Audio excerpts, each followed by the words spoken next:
Welcome, ladies and gentlemen, to the Super Game Brothers podcast, a weekly podcast all about video games. If you can see behind me, I've loved video games for a long time. I got my Super Mario Brothers 3 plaque right there. Wow. I think that game came out in like 1990, which does happen to be the year I was born. So maybe a little reminiscent. Maybe I'm wrong, and it was like 92. I don't remember. Who remembers things from when they were an infant? That's not what the show is about. This is a podcast about video games that we do every week. And infants. And infants sometimes. Between me, my name's David, and my brother Devin. Devin, how are you on this wonderful Saturday? I'm doing fantastic. It is a wonderful Saturday. I got a lot of sleep. Football has started, which is always exciting. Although I'm at the point where I don't care anymore. It's gone for me. I was at that point 30 years ago on football. I think it was about 3 years ago I said, no more. I don't care who wins. Let's just have a good game. I don't know. I think my issue with football is there are too many players. It's hard for me to like remember who they are, other than, quarterbacks kind of get all the hype, really, or like maybe a running back or a wide receiver sometimes, but usually a quarterback. Good, yes. I'm in a fantasy football league with my ward. It's the first time I've ever done one. I've never done it. It's hilarious. I actually keep on accident calling it to my friends, so how's the Final Fantasy League going? So you can That'd tell be a league I'd rather be in. What my hobbies are more than fantasy football. But we had on Wednesday, I think, we had a draft. Have you ever done fantasy football? No. So you sign up. We're just doing a free league in the neighborhood. And then they have like a draft period, and you have 40 seconds to choose your next player. So everybody, we just did it from our own homes, but we're like texting each other, and you're just on your own app, and it gives you those 40 seconds and shows you just the big list of players, and you pick what one you want for your team, and you pick like 15 times. It cycles through everybody a bunch. Of the, I don't know how many, 15, 16 players I chose, I only knew one of them by name. Joe Burrow. Oh, heck yeah. Other than him, never heard of the rest of the people in my life.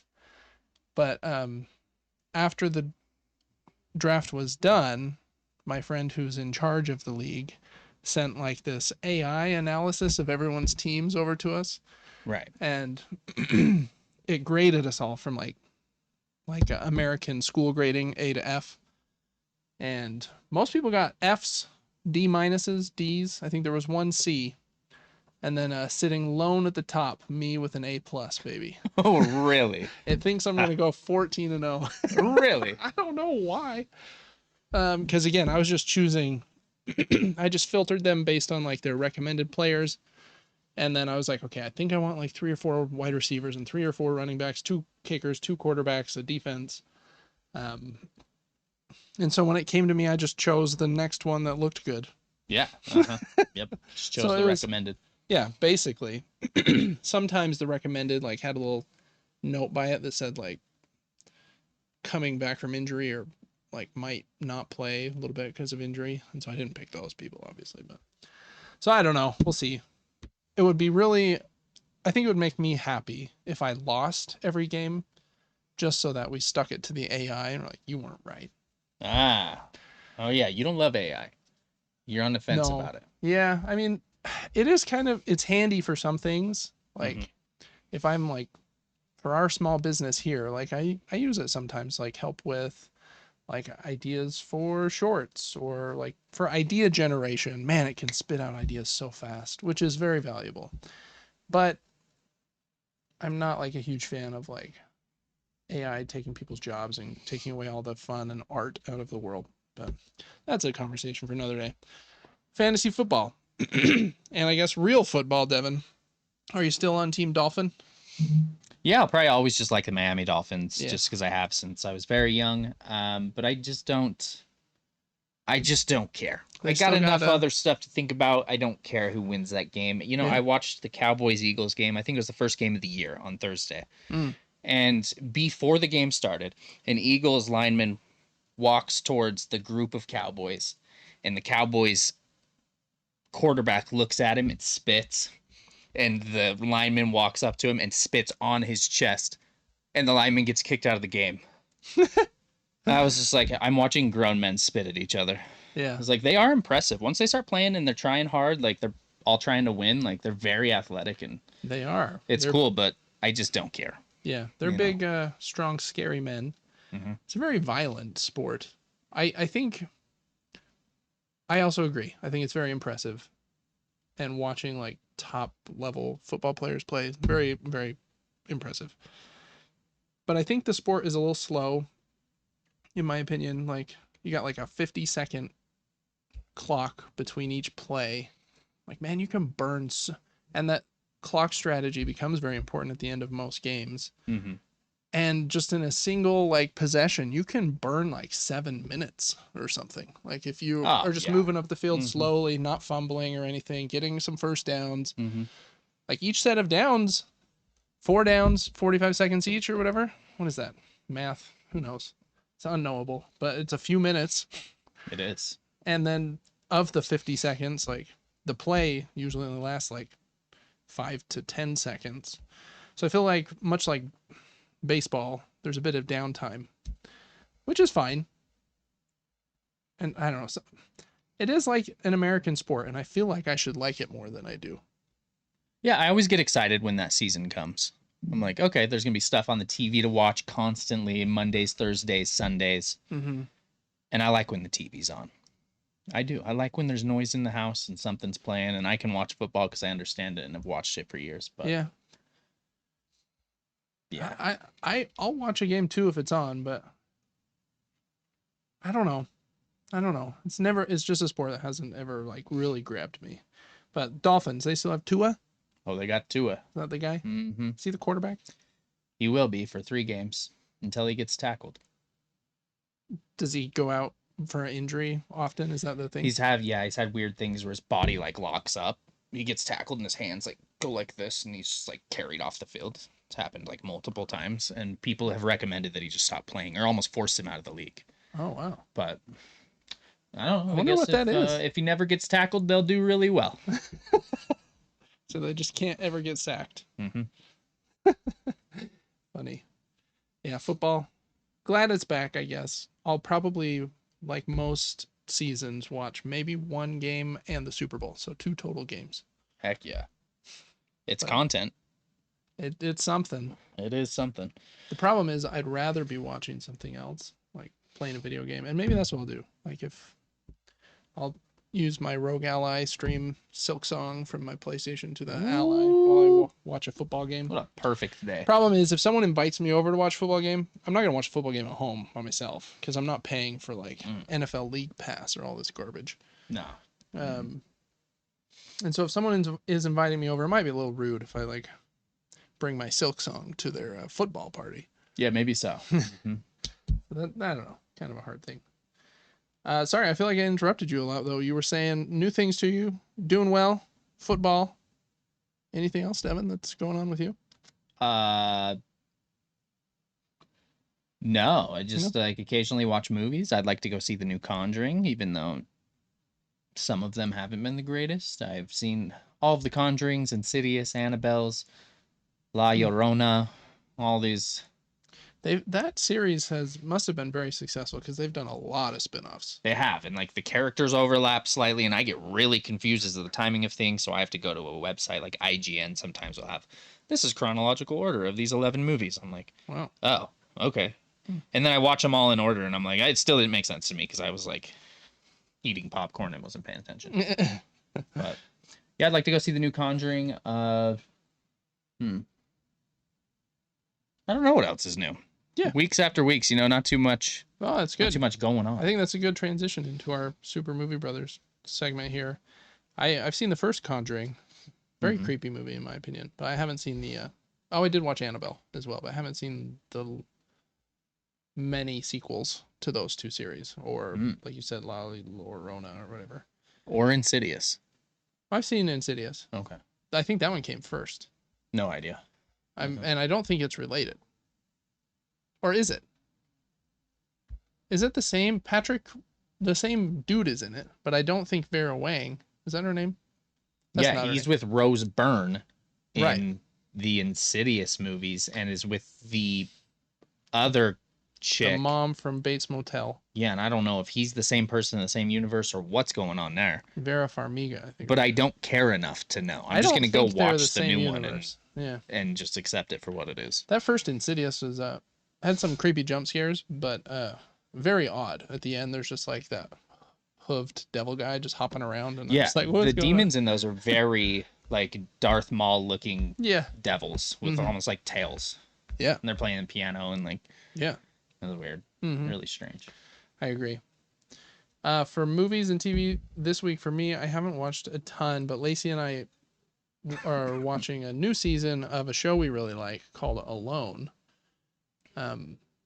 Basically 10 people get 10 items, and they're dropped off in some remote location, whether that be like a Arctic location or just somewhere that rains a lot, somewhere that's hard to survive, and they have to try and survive with those 10 items.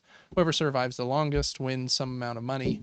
It's been like $100,000 before, $500,000 before. They might have even had $1 million season, but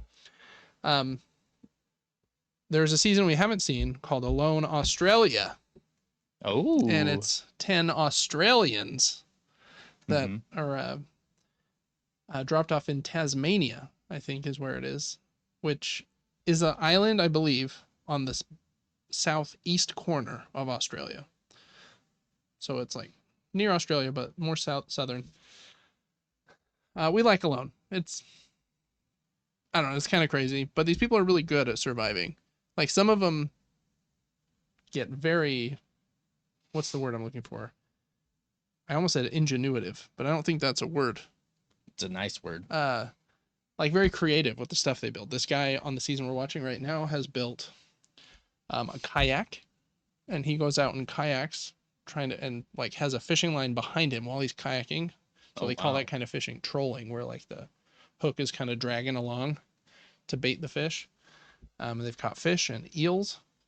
And then he has other fish lines. He has a trap system that he's made trying to catch these big like wallaby creatures called a patamelon or something like that.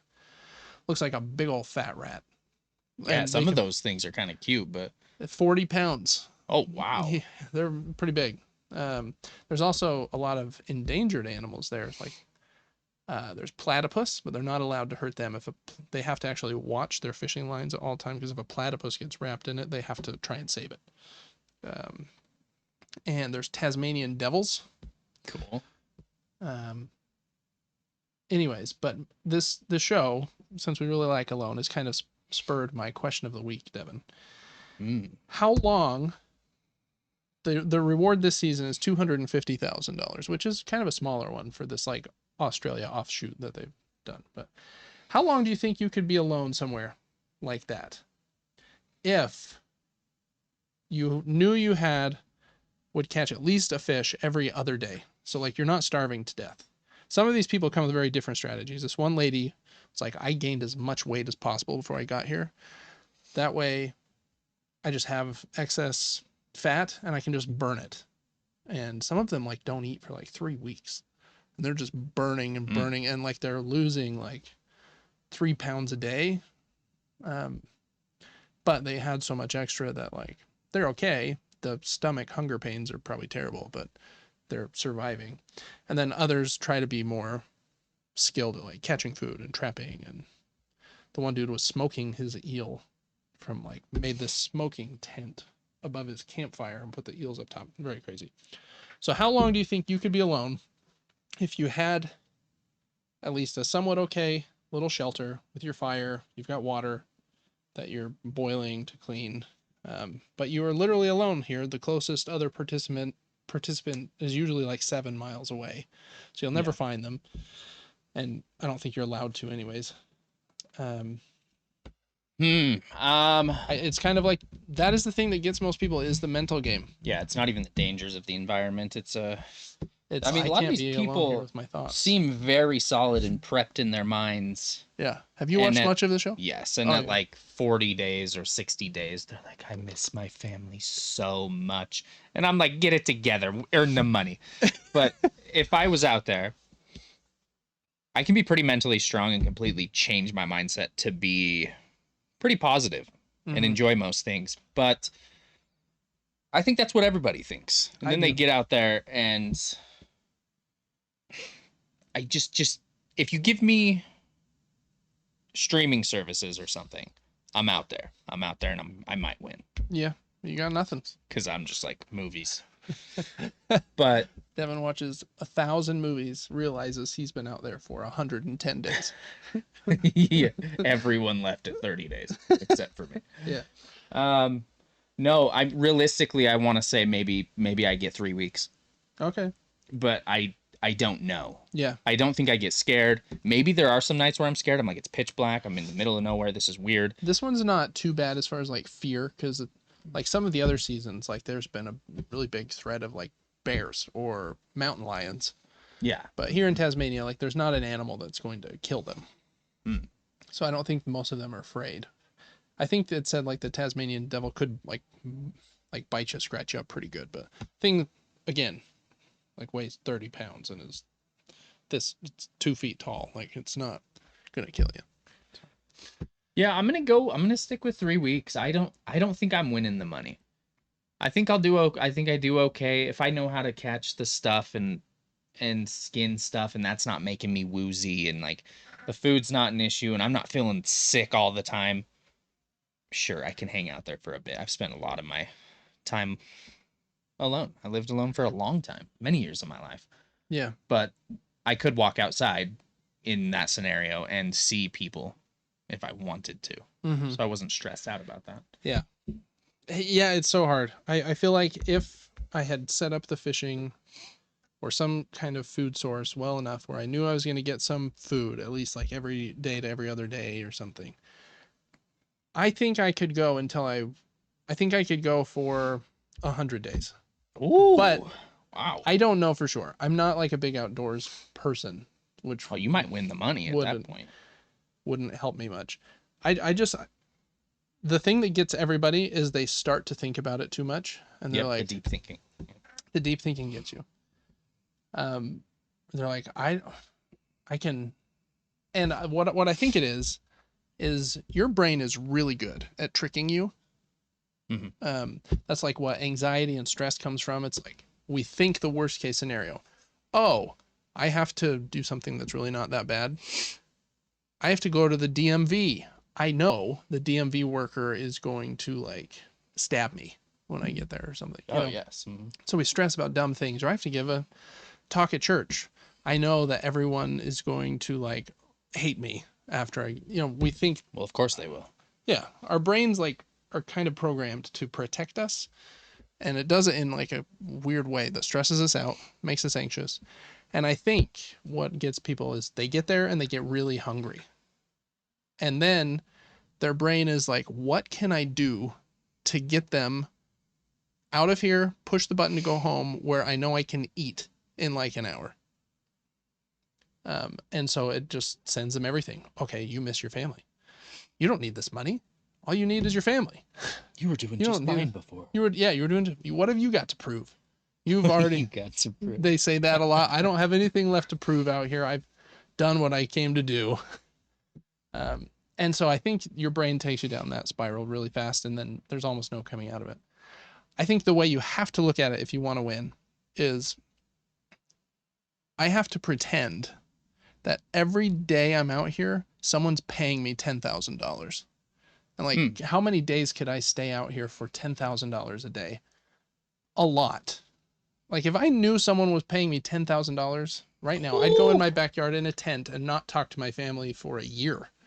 Heck yeah. I feel like, and if you won, that is kind of how the math would come out. Is like, okay, I was here for 100 days, but I won $250,000. What's that divided by 100? Is that $2,500? Yeah. Okay. Well, it didn't quite get there. Yeah. I don't think any of the alone seasons. The math was kind of there. I don't think any of the alone seasons have gotten to 100 days. Yeah. I think one of them got to the 80s. We're in like day 25 and there's only 3 people left. So I don't think this one's going to go past 35 days. And if everyone leaves except one person, do they just go get the one person? Or do they just let them stay out there? Until they tap they out? do get them. They usually like let them stay an extra day just to like see, and then they fly their family in is probably what they're using that time for. But yeah, there's no time limit. It's just whoever stays the longest, and then once everyone else is gone, like after a day or so, they'll come and tell that person they won. But I think for like the first 40, 50 days, I could let that logic get me through. Like, this is day 39, but I've made $10,000 a day. Yeah, I think you'd have to be really passionate and kind of live with purpose out there also. You have to wake up and stay busy. Yeah, like have a plan of like, okay, I'm going to build this today. Yeah, this will be really convenient for me. I'm going to make it super cool. Let's spend 4 days on this. Yeah, exactly. Instead of laying on the cot going, I wonder when everyone else is leaving. Mm-hmm. That just kills you. Yeah, it really would. That brain has to be kept so busy because you will just destroy yourself. What's my family doing? When I get back, my kids aren't going to like me anymore. I need to go home now. They've relocated already. Yeah. Fun show. I like it quite a bit because of this. But I watch people and man, there was this guy on this season. He was doing really good. He caught like 3-4 fish, like 3-4 days in a row. So he's like crushing it. But he served in Iraq and had like a little bit of PTSD. And he said, like, I've been doing a lot of good things. I feel like I've really started to manage it pretty well. But I guess the area in Tasmania they're in sometimes has helicopters fly over to like survey the land, just to like see how plants are changing and stuff. And they had a day where helicopters flew over like 3-4 times. And it just like sent him into a spiral because I guess he like lived next to a helipad in the war. Man, just something so little. Just you were crushing it with food. Mm-hmm. Just sent him and he went home like the next morning. So it is crazy. The mind. To conquer the mind, I think, is to conquer life. Agreed. I think that's been a big part of my life. Yeah, I have a big old focus on that. And I struggle a lot of times with it, but I do believe that is the key to most things. I do too. It's a hard one. I've always loved this little book. It's called As a Man Thinketh. As a man thinketh in his heart, so is he, is kind of the premise. But it is hard. You get out there and start thinking something bad, and it's just such a hard thing to train. Like, how do I keep my thoughts like always positive? I don't think that's possible. I think you can get close. Or you can like build some good ways to, okay, I can feel them going negative. What's like my set pattern to do these 5 steps that will get them back to positive again? I have the strat to win alone. Okay. You catch a wombat and you have it as a pet. You don't eat it. And then you tell it all your feelings. Therapist. Therapist. Wombat therapist. Therabat. Yeah. And then after you win, you come home with the wombat and he'll be a world sensation because he'll just be like a board certified therapist. Oh my At that point, he'll have the trench coat, set up his own practice. Yeah. That's how you win. Heard it here first, folks. All right, well, that's going to do it for Question of the Week and Super Movie Brothers here. And that's going to take us into the show. So let me go over to the screen, which I always forget to change over to the correct screen here. But please check us out on patreon.com/supergamebrothers.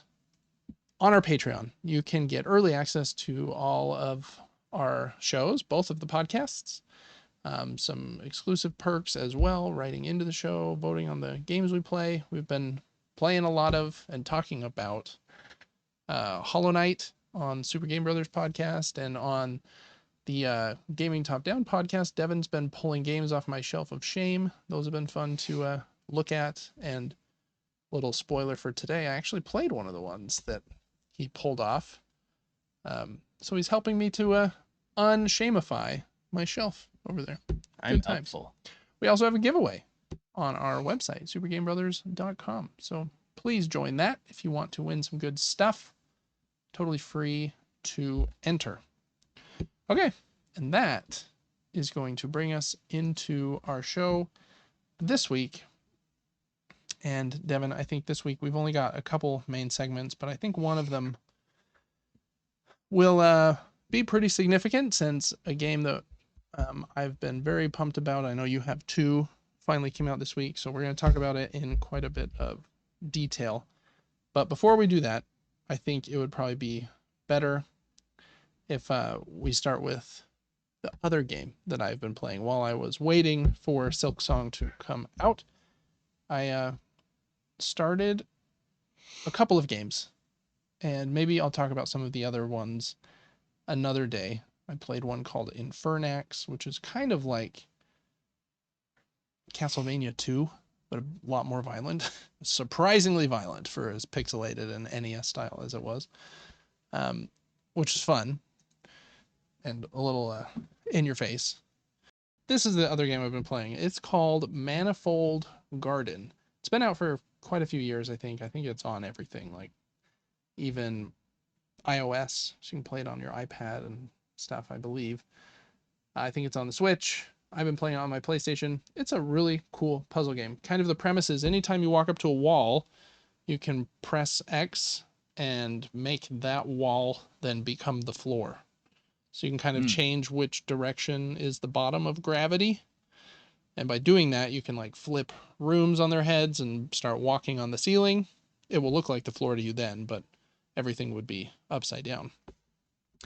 And using that, and then as you can see, this character just kind of fell through the floor. There's also every area you're in repeats forever. So if you fall, like you're just going to fall from the bottom of the area back through to the top of it.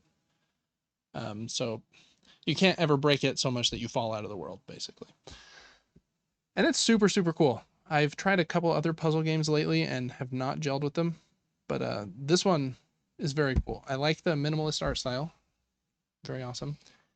And it makes you feel smart without the puzzles, at least at first here in the first couple hours that I've played, being so brutally difficult. They're a little tricky, but you always feel like you're like right on the verge of solving it. You can see here he just changed the direction that world was and accidentally fell off, and kind of crazy. Each direction also has a color. So the one he's on now is green. And there are these bricks that you can use to solve puzzles as well. And the bricks are only active and can only be picked up and moved when you're on the floor of the matching color. So I can only pick up a green brick here while green is the bottom. And then wherever I set it, then if I move to red, which he just did, then that green brick becomes white and kind of locked in place. So it's not active anymore and can't be moved or grabbed anymore.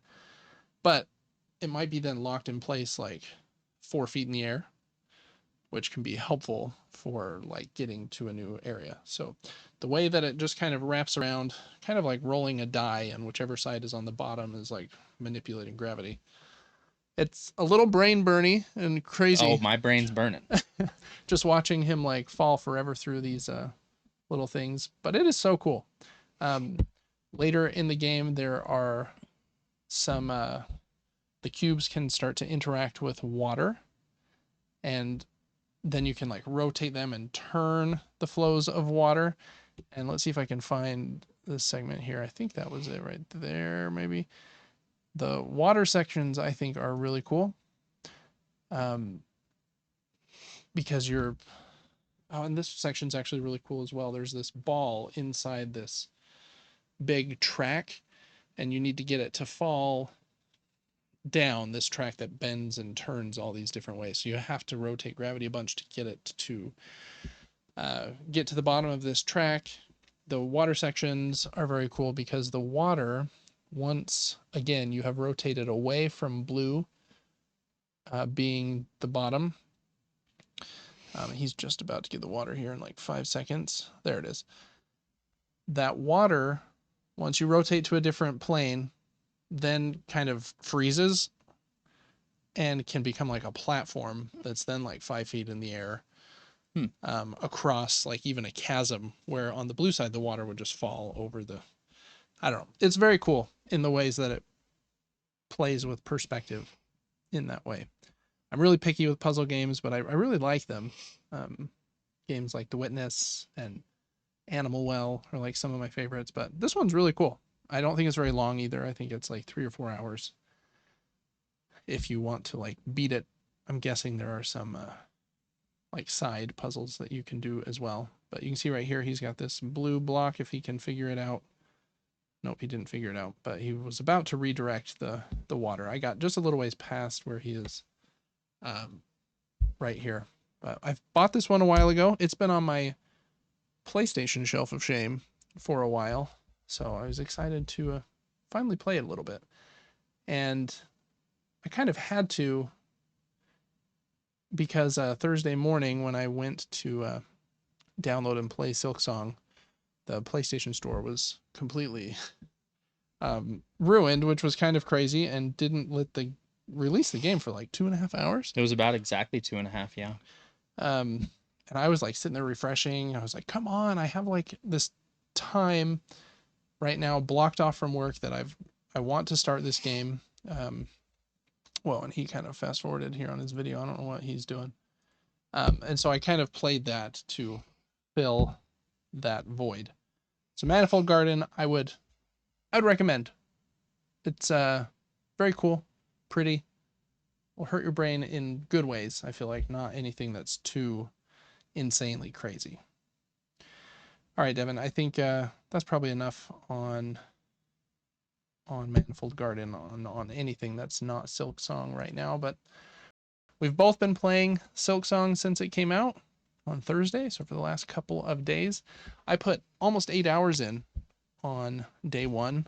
And Devin, I know you streamed it for a day, so I think you have played what, 6 hours?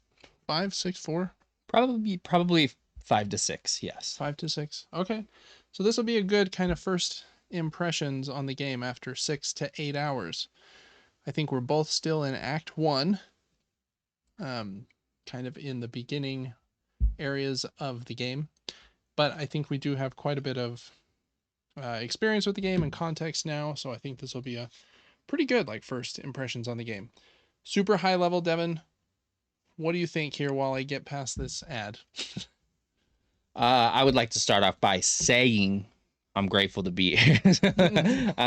I'm absolutely obsessed with the game. After 4 hours or so of being inside of this world, I thought to myself, I could play this if I didn't need to sleep until the end of the game. Yeah, I think that is my impression too. Is I think it's excellent, like such an awesome follow up to the first game, and I think the highest praise I can give it at this point is that I would rather turn the show off right now and just keep playing. Oh, And it is crazy. There's only a few games in my life that have really grabbed me, like in that way of like I have to finish this, or I like there's nothing I want to be doing besides playing this game until I have finished it.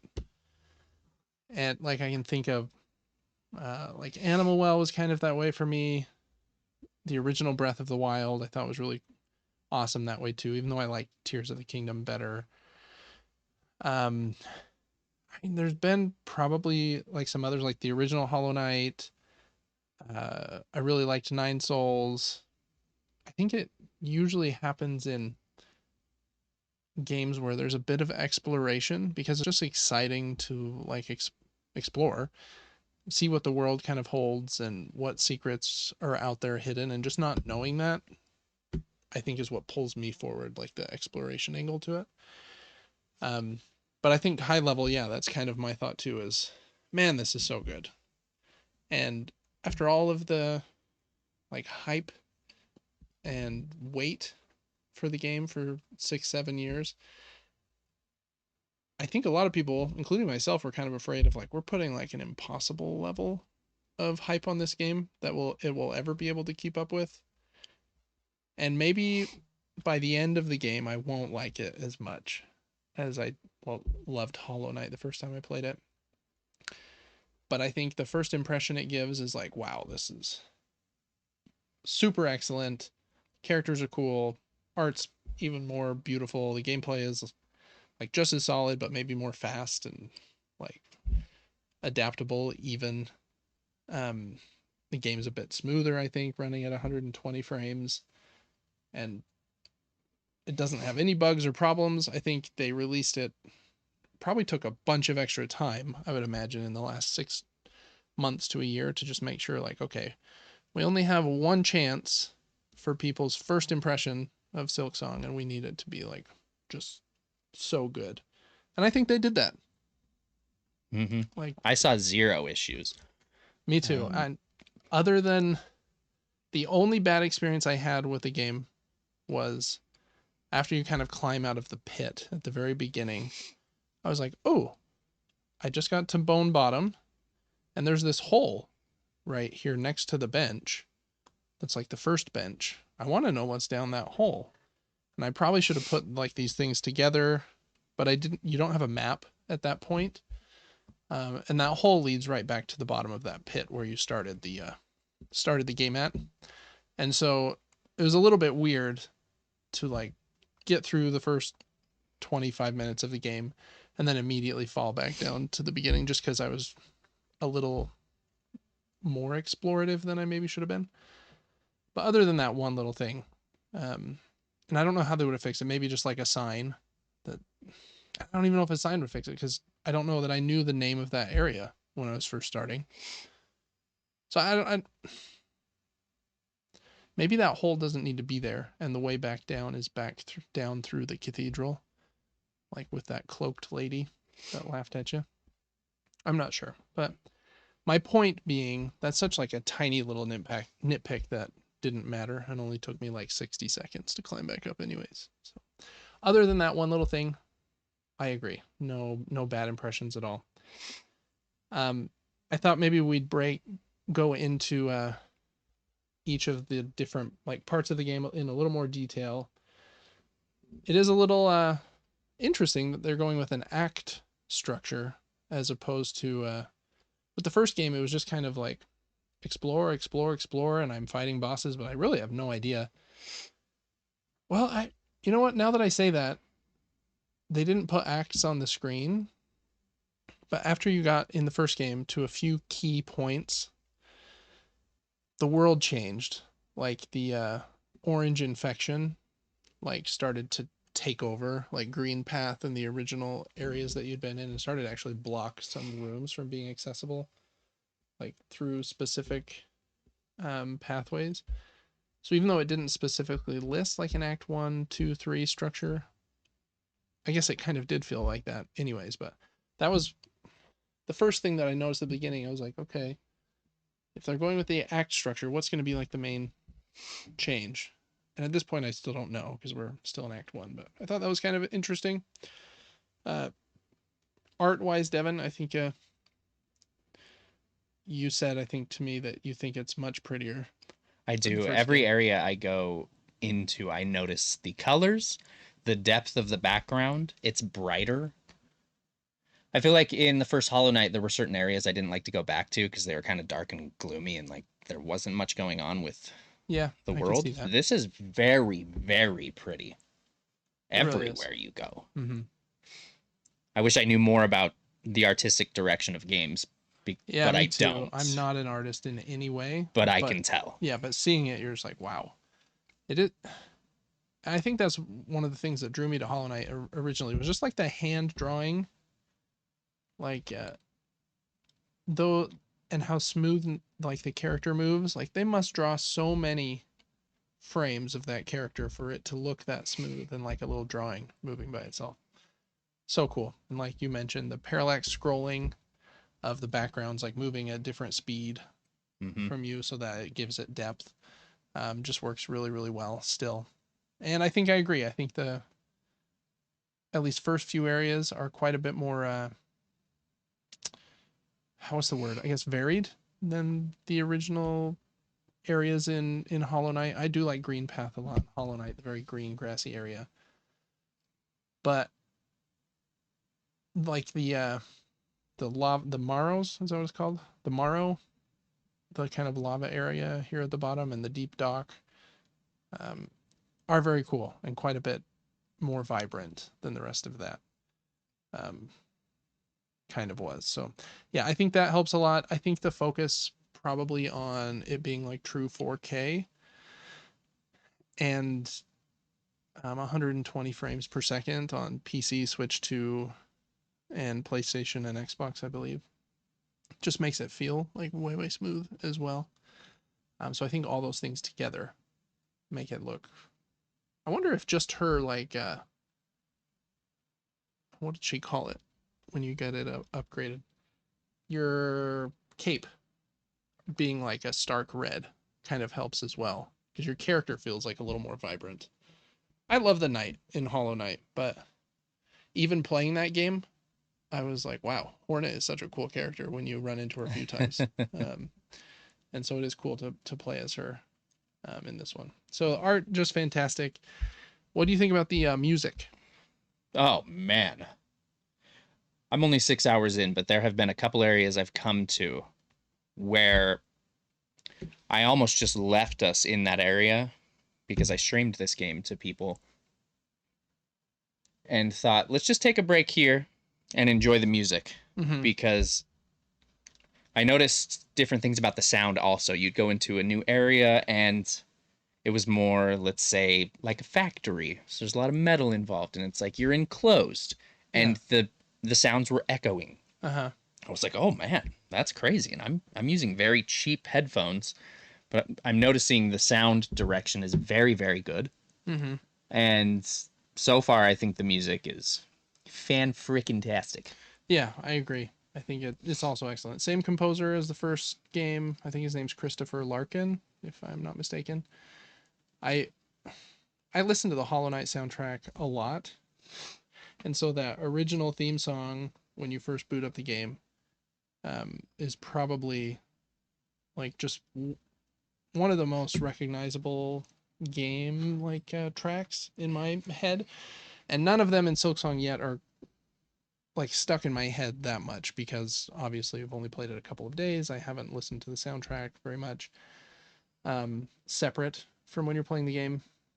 But I think you're totally right. Like it uh, kind of matches the way in Hollow Knight where the soundtrack of each area is unique. Also, like matches the visual vibe that you're getting from the different areas, and just those tiny little bits of attention to detail of the echo, like you said, and things like that. The audio and the music is just super great. Still, we'll see if any of the songs stick in my head as much as the Hollow Knight theme song, but I think the music's great all around. It's kind of hard to know where to go next. I guess story wise, what do you think of the story here in the first portion of the game compared to Hollow Knight? I can start this section if that's Yeah, unless you yeah, want to feel jump in. free. Mm-hmm. I was just gonna say one of the things changes I probably like the most is that Hornet is a voiced character, so she actually talks. The game doesn't have voice acting; they just make like bug noises, but there's dialogue. Like Hornet talks to these other bug characters that she's meeting, whereas the knight doesn't talk. The like NPCs just like talk to you, Mm-hmm. right? And I think that helps a lot just in understanding like, hey, this character I'm playing as, what is her motivation? Like, what's she thinking right now, as opposed to what do I think they're thinking? Yeah, I remember her at one section talking about how I think they're coming for me because of how I produce silk. Yeah, I was like, "Ooh, interesting. Okay, so yeah, she's being like hunted almost in some way." I'm not uh-huh. the best with story. Sometimes I quickly read the words and skip through dialogue, but I have noticed she's responding to the NPCs Yeah, instead of it.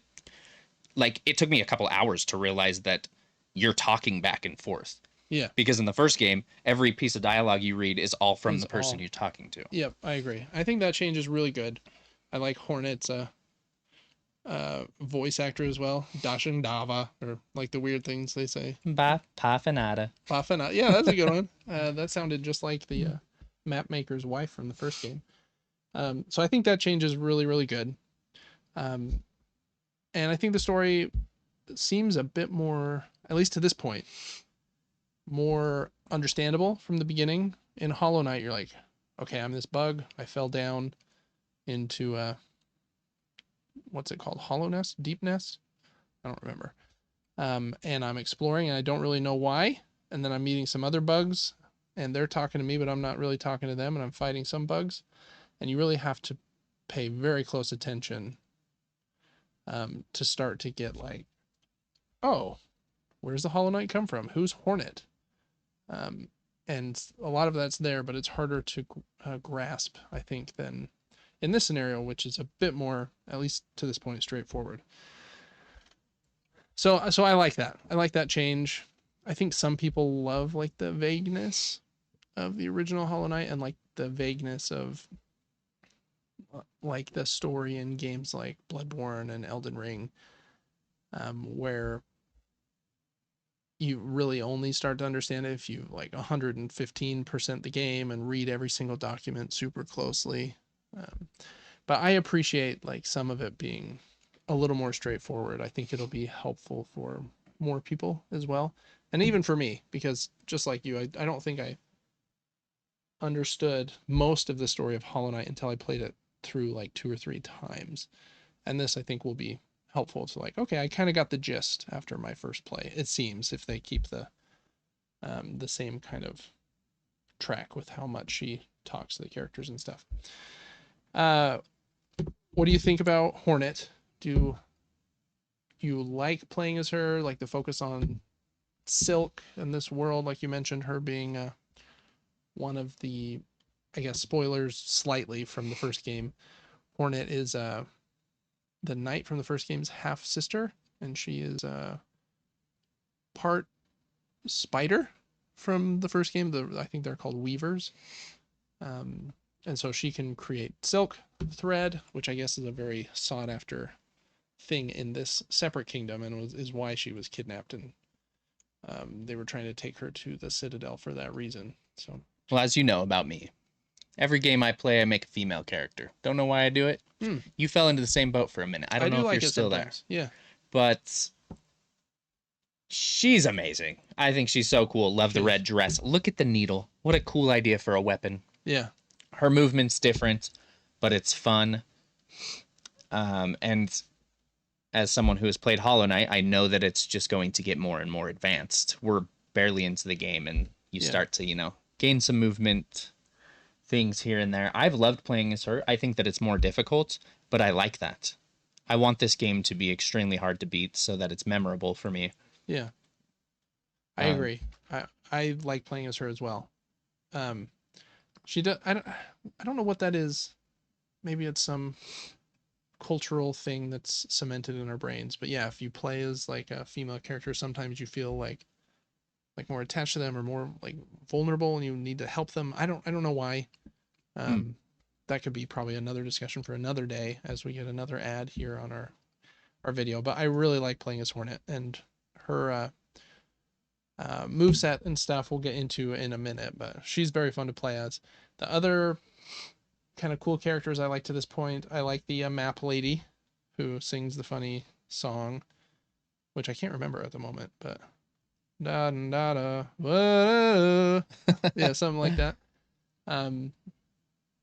Very catchy. I love that they have a new like vocal calling card for like, oh, that's how I can hear the map person, because the map guy in the first one doing his little humming or whatever was so nice to hear. And I'm glad there's a similar thing, because that is exploring in this game is one of the parts that's most stressful, because it can be quite a distance between benches at times. Yeah. And so that exploration stress, just hearing that little tune is like taken down quite a bit. You're like, oh, okay, fine. Finally, I'm about to like find the map, and that might mean I'm next to a safe area or the next bench or something. Because usually before like a big combat section or a boss, there'll be a bench in close proximity, so you don't feel that same kind of too much the same kind of fear of like a super long trek back in combat stuff, but or like a boss fight. But just exploring, you do a little bit. So I like the map lady. She's yeah, I don't know, kind of interesting as well. She looks, what kind of insect would you say she was? She looks more like the um grasshopper Yeah, she looks like a grasshopper, praying Uh, mantis. yeah, praying mantis bosses from the Mantis Lords, Mm-hmm. kind of from that world was kind of what I was thinking. But be interesting to see if we find out more about her. And she's on like a what would you call that? A quest to find her mentor who went missing in this world as well. I found it interesting that they want you to find her in each area as quickly as you can because it seemed like when you did, she would come and help you in fights. Yeah, she does help you, at least in that I one was like, fight. why are you here? I Yeah. don't know. Yeah, that was a kind of a cool moment, kind of an overwhelming moment because you're already stressed from all the enemies, and then her like orange rings are flying around too, and you're like, what am I dodging here? But it was kind of cool, yeah, that she helped you with that fight. So she's cool. I think the other character I've liked the most so far was the lady singing at the door. Oh, amazing. She's Yeah, like playing a beat. yeah, with her little bell, like Mm-hmm. it's kind of like a cowbell, like ding, ding, ding, Mm-hmm. ding, ding, singing to the gate, trying to open it.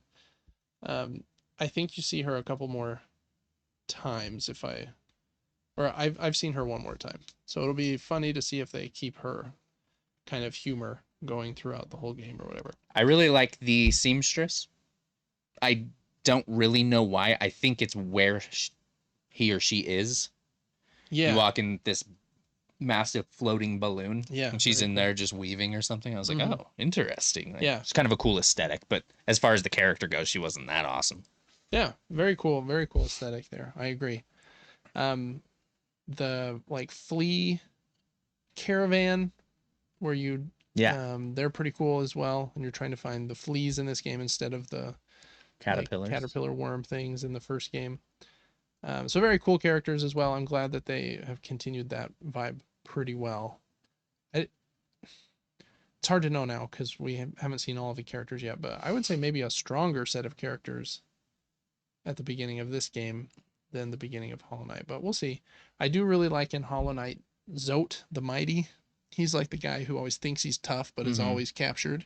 Yeah. He's an excellent character, so I hope that there's maybe one or two really memorable characters in Silksong to get to his level because Zote's pretty awesome. But yeah, really awesome characters as well. As far as this opening section and the areas that I've seen so far, we don't won't say too much about them other than maybe their names. But what's your favorite area? I guess the ones, yeah, of the ones that you've played in so far. Mm, that's a good question. I hadn't thought about this. I don't know. Do you have an answer for that? Um, I think it's kind of hard. The sometimes I really like the area and its vibes, but then I like the enemies of a different area better than the enemies in a certain area. Right. Um, I like the ant I knew you were going to take that's section. the one that came to mind. Uh, I like the ants too. I think they're yeah, cool. they're very cool. I think my favorite little detail about that section is there are little tiny ants like on the dirt or Yes. the floor, Mm-hmm. and anything that's dropped, like a shard or a rosary, which was like the currency of the game, or even like enemies' weapons, if it's on the ants will like pick it up and Take it off the take it screen. off with them. Like such an awesome like little touch that they didn't need to do, but just adds to the vibe of that world. So I really like that one. Let's see if the other ones. I think I like this Morrow section here. It's the kind of lava one as well. Gives you the like ultra deep reds and oranges fast in the game because it's one of the first areas you get to. Um, very cool. There is one, and I can't remember the name. It's called the Gray Lands, maybe right after you meet the seamstress and get the ability to go up the jet streams. You can go up to the gray area, and I really like that one. It seems like okay, finally gotten out of the bottom three areas, and I'm one step above. And it's a bit like, and maybe I like the gray and drab scenes, but it's kind of more like Hollow Knight, where like everyone seems sad and it's like Hmm. rainy, and there's like this inn and this innkeeper, but the enemies there are like really cool. There's these weird like serpent dudes with tritons, and then these other guys that have big pairs of scissors. Um, so some really cool enemies in that area. I also like in I think it's that area. There's a section that is focused on bird enemies. And they'll like fly out of the background into the foreground to fight you. And those bird enemies are very cool. There's a pretty tricky or difficult like enemy gauntlet in that bird section. That was really cool. So, anyways, I've liked all of them to be honest, but those are probably the ones I've liked the most. The ant section and the gray lands or whatever it's called. I think I stole yours with the ants. Yeah, you nailed my answers The as ant well. one is cool too because that's where like they really double down on the pogoing, like like doing the down attack in your jump on these red flowers in order to like do some pretty tricky like platforming sections. I liked that was difficult. Yeah, I did too. And maybe that can bring us into like combat and builds and how Hornet moves. But I think one of the first things people have noticed about this game is, oh, the down slash isn't like a straight down slash. At least when you first start, your primary crest and build is your down slash is a forward down at 45-degree angle kind of slash. Pretty much. So if you want to pogo on those red things, you have to be like up 45 degrees from the thing you're trying to hit. I didn't find it very difficult to adjust to that. Me neither. It just kind of changes your mind of like when do I hit square to initiate that. But I know some people have struggled with that change a little bit. I like the change. I think the game feels different enough from Hollow Knight where I'm like, okay, this does feel like its own kind of unique sequel, as opposed to, oh, I'm just kind of doing the same things that I was doing there. So I like that change. Anything else about movement or the gameplay mechanics or fighting, I guess, that you really enjoyed? There's a couple of things I would point out, but I don't want to just I know you love the animation of her. Her animations adjusting are awesome. Left and right. Yeah. If you just are running left and right, even before you get sprint, just like her little trot, and then push the other direction, she kind of goes backwards for a minute before she like commits to the other direction. I love that animation. Yeah, the only thing I would say about her movement is it's similar to Hollow Knight or even old Super Mario. Once you understand how to control the character, it becomes second nature in a way. Yeah. Where you understand her hitbox and how she moves and what directional input to apply in basically every scenario. And you may not be perfect at it because the developers or the game makers, they knew what they were doing. They were like, okay, we know this person is going to try to jump this gap. We're going to put a rock that falls right here, or this enemy that stops them from doing it. But once you understand her movement, you can really get out of a pinch if you relax your mind and really know her movements. Yes. Yeah, I agree.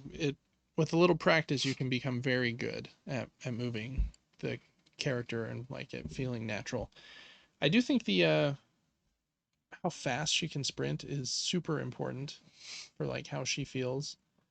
And as soon as I got that ability and started running around, it's a little, since it's so much faster at first, like you start running into stuff. Oh, it's dangerous for me. It is a little dangerous at first. Yes. And you start to remember like, okay, this next room like doesn't have enemies and it has a big gap I want to clear. So I'm going to sprint through this whole thing. And then other rooms you're not going to.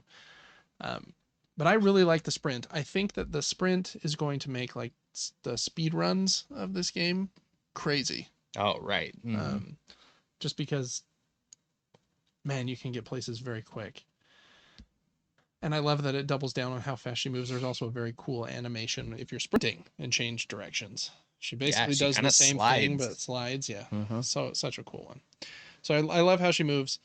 As far as other changes to the game, I really like in Hollow Knight, it was basically what charms are you going to equip? And you can equip whatever ones you want with whatever ones you want. Right. As long as you have enough slots. Yep. for them. In this game, they've put them in like different classes. You have like yellow and blue ones, and red ones are called tools used for like attacking, and white ones are called techniques that are like charged up attacks. And so it does feel a little different. You have like a crest, which is like how you move. When you start the game, you only have one, but there are multiple. And we'll get back to crests in a minute. And then the crest has a bunch of different notches that you can notch charms in. But generally, the most you can do is 2 blue, 2 orange, 2 red, and 1 white charm. So you have to decide which you're going to do in those different categories. I like that change. I wonder if it makes like the and again, there could be some new surprises with the crests and stuff that we haven't gotten to yet in the first like 6 hours. But my one worry with some people is like, does that nerf the amount of like different types of builds you can do if like we're forcing you to use a few of different categories And of charms have charms? specific colors. And if they have specific colors, I can't ever have like 3, 4, or 5 of the same type to like Right. really min max like Mm-hmm. one thing. Mm-hmm. I don't know the answer to that yet, but That's an I do like interesting the change system. because you could, in the first game, you could almost make a build that was fully on collecting items, Yeah, map understanding, and item collection. So I can get up money and just buy everything. yeah, And this game is going to make that a little more difficult, I think so. unless there's stuff we don't know about, which I'm sure there is. Yeah, there very well could be, and I don't know that that's even a negative to me because I loved the charm system in Hollow Knight, but I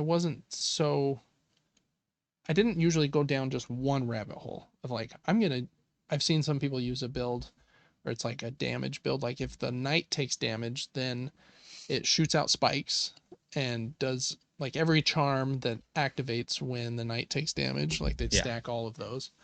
I'm like, that's cool and a very like unique build.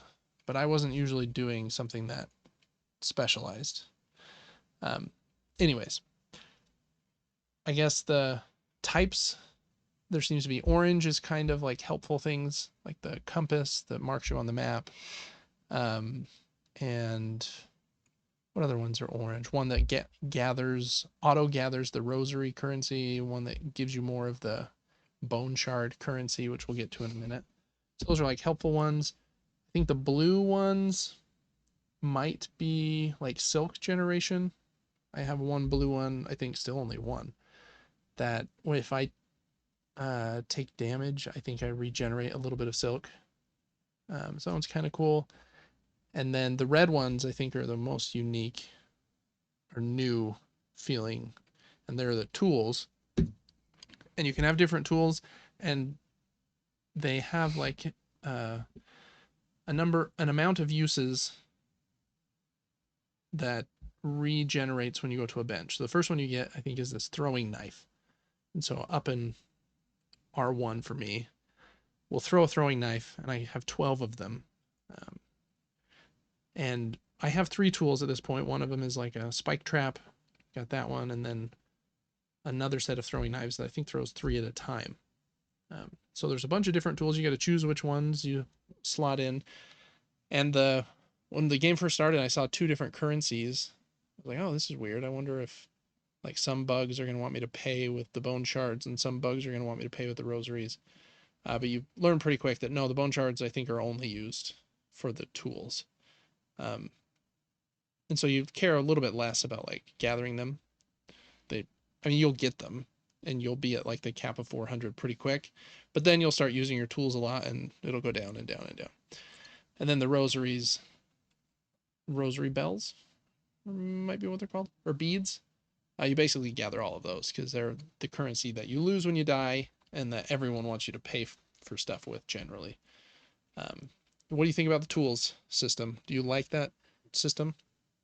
I do, yeah. If you can just remember to use it, because you have an Yeah. extra unique ability that you build up using silk, and you'll use that one, and then you're like, oh, wait, I also have Yeah. a separate tool with that same input. I just have to be holding up while I use it. Mm-hmm. Was a little difficult for me at first, but it's Yeah. hard for me. I'm just like sticking right now with the throwing knives because I think they're fun, and I Yeah. really haven't found another one. Yeah, they're a good one. Before we move on to the next section, I do have a theory that eventually you will have to get a crest that is a free for all. I really do, where you're going to be able to pick the swing type and then any charms that go on it. The Oh, reason I say that is just, for, let's say you've explored the entire map, you think get like to a boss that's closer to end extremely game, maybe. difficult. Yes, I just think there's times in the game where you don't need to use the items that help you get more money or Yeah. show where you are on the map. Those things become completely useless when you're in an In a big insanely fight. tough fight. That's a good point. And so we will see. I could be wrong, Yeah. but I think it'd be silly not to have that once people have fully explored the game. Yeah, for like end game stuff. I agree. I think that would be smart. So yeah, I really like the tool system. I like that you don't have to have any silk to use the tools. Yeah. Because the other ones, the techniques, you have to fill up your silk bar, which you fill up by attacking enemies to use those. But then just knowing, okay, I've got this tool, I can use it at times when I'm out of silk or whenever really. So I like that system a lot as well. The crests I think are super awesome. They're basically, they adjust your attack like length, your attack speed, the attack that you do when you're sprinting an attack, and what your pogo attack looks like. And there are some crests that don't have that diagonal angle as well. I think I've unlocked 4 crests so far. I don't know how many there will be, but they're very different. I just got one called the Beast crest, and I don't think I'll play with it. I like the Reaper. But the Beast crest, you don't heal when you bind with Silk with that one. It puts you in like a frenzy mode where you do extra damage, but then when you hit enemies in that frenzy, you can get health back. I wonder if you can get back more than 3. Yeah, super If you risky. could, then yeah, super like risk reward there. I like the Reaper one because when you bind, your character kind of glows for like 10 seconds, and then any hits that you do to enemies during those 10 seconds generate these white silk orbs that kind of float around, and if you gather them, you're getting extra silk during that period. So, and I like the slight change to the attack patterns that it does. So I think the crests are like the coolest part of the combat system so far. But you're right. I do think late game it might be smart if they just have a crest that's kind of like a free for all, like build your own with some limit of 6, 8 charms that you can put on the crest. Do whatever 8 you want, because then it'll get really crazy. So yeah, love the crests and charms. I guess boss fights. We just saw this gameplay walkthrough that we're kind of watching here while we're played a character named Lace. That character seems like it's going to be an important character because when you defeat her, she doesn't like die. She like jumps away and says, "I'll see you later" or something along those lines. It makes me wonder if Lace is maybe the enemy that is putting like the I don't know what to call them, but like the zombie silk around, because you kind of saw early in the first area the silk seems to be consuming the bugs and making them like kind of turn on each other. Um, and she does seem to be a character that has that same kind of silk ability. So it'll be interesting to see if she keeps popping around. I'm guessing she will. Um, what's been your favorite boss fight so far? I think the first. Probably her because it was difficult. Yeah, it was a little tricky. Lace had a unique move set and would surprise you. Once again, I go back to the game makers knew what they were doing and they knew that you would be spamming the jump button in a stressful scenario. So Yeah. you try to like jump and she just jumps and meets you in the air. Yeah. Basically just smacks you. And I was like, okay, I like that. Yeah. Because some bosses, I was like, I understand your move set in 5 minutes and now I'm going to destroy you. Yeah. Some of them I feel like were too binary, or I don't know if binary is the right word, but the boss's moves were too telegraphable. Yes. Like I think we talked about this before, but the kind of giant robot dude. What would you call him? The fourth chorus, I think was his name. Yes. Uh-huh. He had the 4 arms. 2 of them would hit down, and the other 2 would hit left and right. I think that boss was mainly to help you like start to use the floating mechanic during the fight, so that you'd float over the arms that go sideways and float over like the big gaps of the lava. And so for that, I think it was kind of cool. I also did like in that fight how there's a kind of a second way that you can beat the boss. In the last phase, these 2 jet streams pop up on the sides, and you can fly up.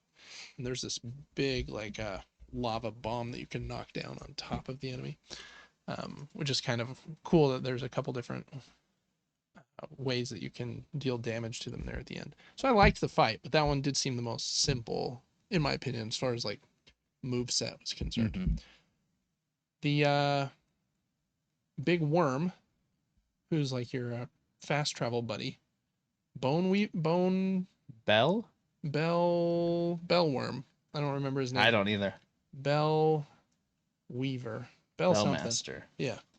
I liked that fight as one of the first ones in the game. I died a couple times on that one from like the rogue bells falling from the. Yeah, they were throwing me off too. From the top, and I liked his move set wasn't too bad, but just having those bells fall like added just a little bit more randomness to and you had to be on your toes a little bit more. So I liked that fight as well. I'm trying to think. No one's gonna like the mole fight that comes early. He's coming down from the ceiling, just spraying acid all day. Oh yeah. Straight down. Yeah. And you just have to like time this gap, jump up, hit him once, and then hide.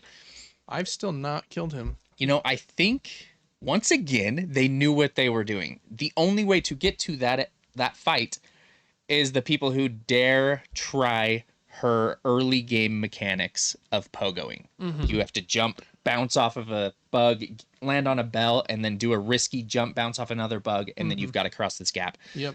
Later on, if you had more movement abilities, that fight would probably be much simpler because you can sprint and get away. Yep. And so it was kind of fun to fight it early on. And they were like, okay, we're going to just put this really frustrating boss for any of you that have no movement mechanics. Yeah. If you make it to this section. Yeah.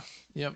I love that call out because I did get there, but just decided, man, the timing window is so small. Oh man. Yeah. I was like, I'm just gonna fight you later. And once you do have the sprint, you can sprint through that entire room. And the dude is pretty fast up top, but he can't reach you if you're sprinting the whole time. So yeah, they definitely thought that one through. That is a tough enemy, and that one hits you. I've noticed a lot more of the enemies in this game hit you for 2 damage. I noticed that as well. Which did happen in Hollow Knight, but I feel like was more seldom. A lot of them, even this big bug guy here, if he hits you with his like slash attack there, it hits you twice. Like it hits you and then like pulls you in and hits you again. So it's not one attack that does 2 damage, but it's 2 consecutive attacks. I don't know if you can dodge the second one or what, but yeah. So I don't know.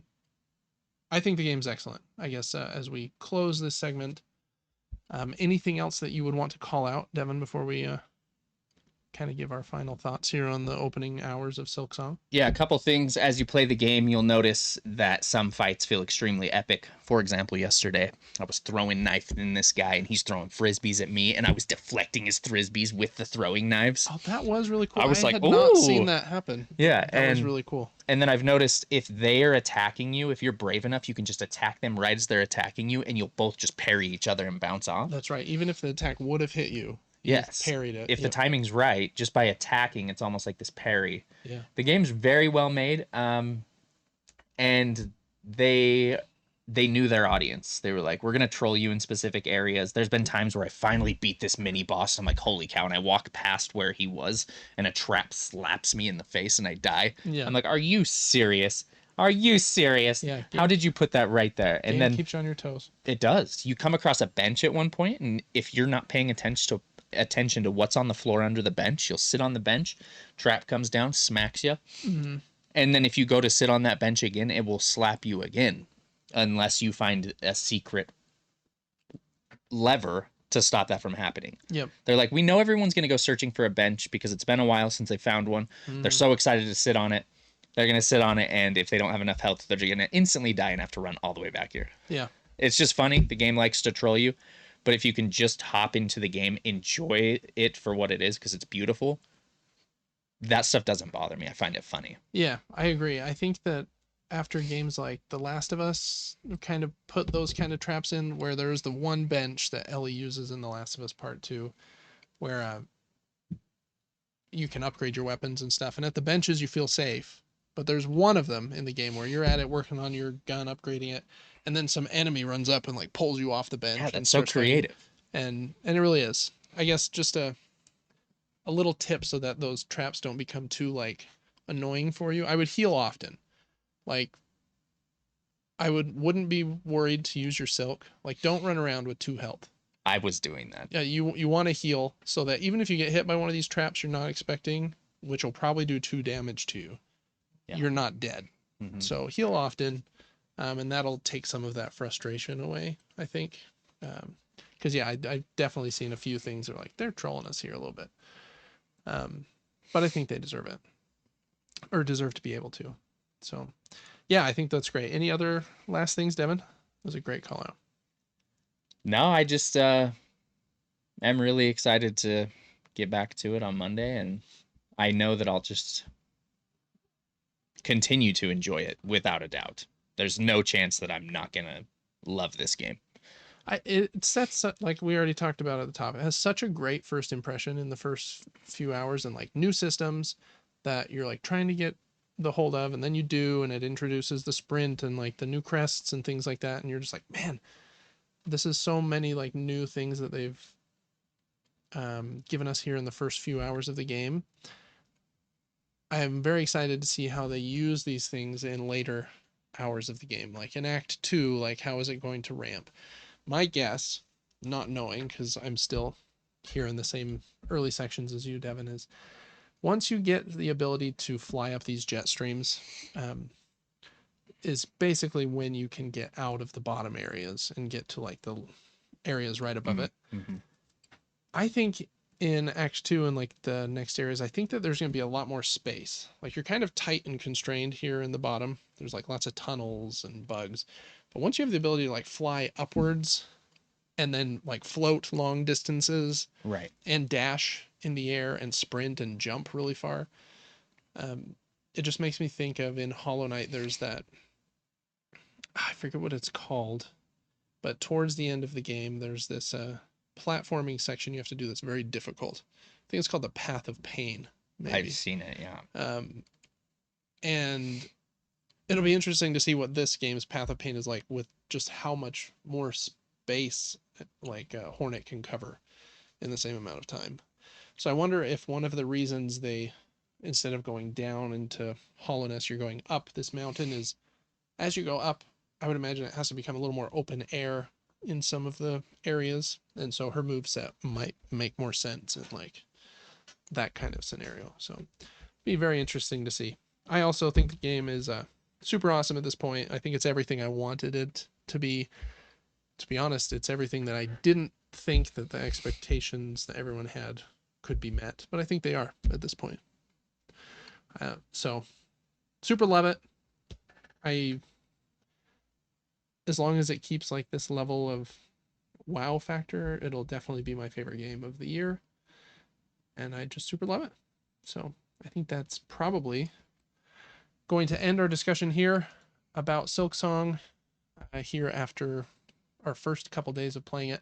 I guess last little note is since you're playing it on stream on Monday, my goal is to play as much as I can today and tomorrow. So you can watch.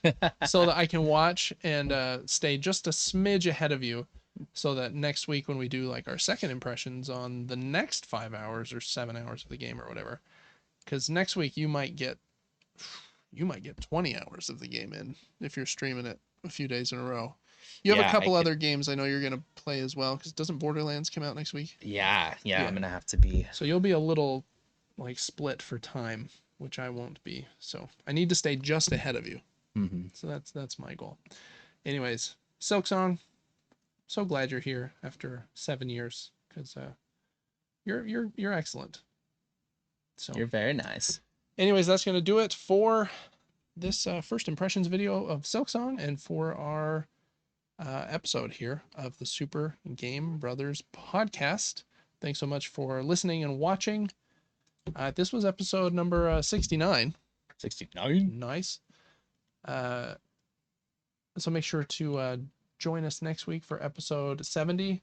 And please check us out on Patreon at patreon.com/supergamebrothers. That's how we keep the lights on. It's where you can get early access to the podcast and all kinds of other perks. Make sure to check out Devin on Twitch. He's player 4 over there. He's playing this game and plays a lot of excellent games over there. Some of them co-op, some of them not. It's a good time. And we'll see you next week for episode number 70. Till then, have a good one.